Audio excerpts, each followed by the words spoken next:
The trade deadline is in the rearview mirror. Stephon Gilmore is still with the Patriots, but we're still talking about him and the possibility of him leaving in the coming year. I'm Mariah, Janos, joined by Evan Lazar. We're going to keep talking about Stephon Gilmore. Evan, I know you have a take on this whole situation, where people see him compared to J.C. Jackson, as J.C. Jackson is on the rise, but Stephon Gilmore is Stephon Gilmore. So let's hear it. What's your take?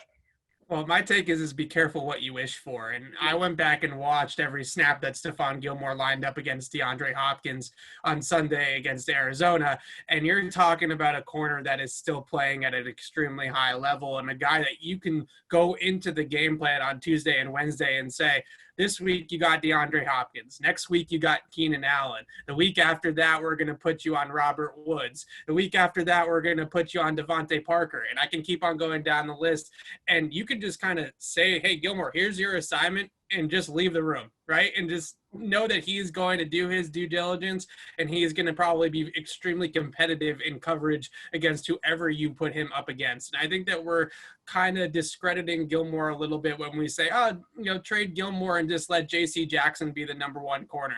It's not that simple. And the other thing that I look at with Gilmore too is he has been extremely feisty in run support this year, really good against the Cardinals in that regard. He held Kyler Murray on that little outside running play. He was able to fight off a block and push Kyler Murray out of bounds short for a negative gain actually in that situation. And I just look at his technique, his ability to shadow number one wide receivers basically on his own. He had DeAndre Hopkins for most of that game on an island and holding him down, but also just kind of giving everybody else on that defense, putting everybody in the proper spot in the pecking order, I think is going to be a huge thing for a team that plays so much man coverage like the Patriots, because you don't want to get into a situation where you have J.C. Jackson on the number one guy, now Jason McCourty's on the number two guy, and so on and so forth. The whole thing just kind of, the pecking order gets thrown off. So be careful what you wish for. I think Stephon Gilmore is still a very big part of what the Patriots do defensively.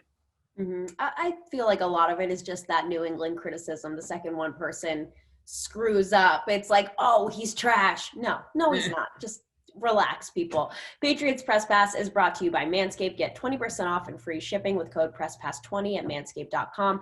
That's 20% off with free shipping at manscaped.com using the code PressPass20. Take the leap and join the Manscaped movement today.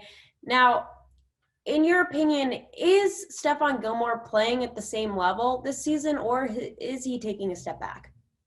Well, I would say he's pretty much playing at the same level. That DK Metcalf game, I think, is really kind of, overshadowing a lot of really good play here. And really, it was just one catch against DK Metcalf, the long touchdown.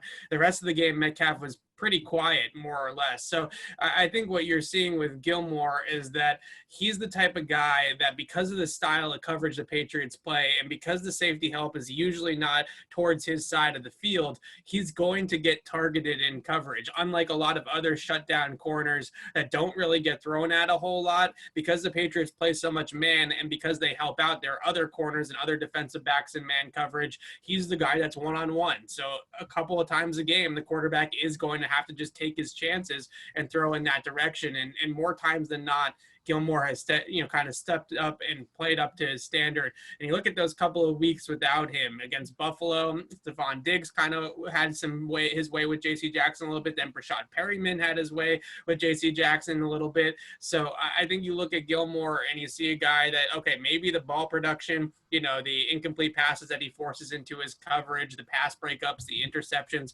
are not at the same level as his Defensive Player of the Year campaign last year. But I think he's still a guy that is very, very competitive and almost always in position and coverage regardless. And he can also play zone a little bit. He can play man. He can stop the run and fill in run support. And all around, just a player that I think people are taking for granted at this stage of his career.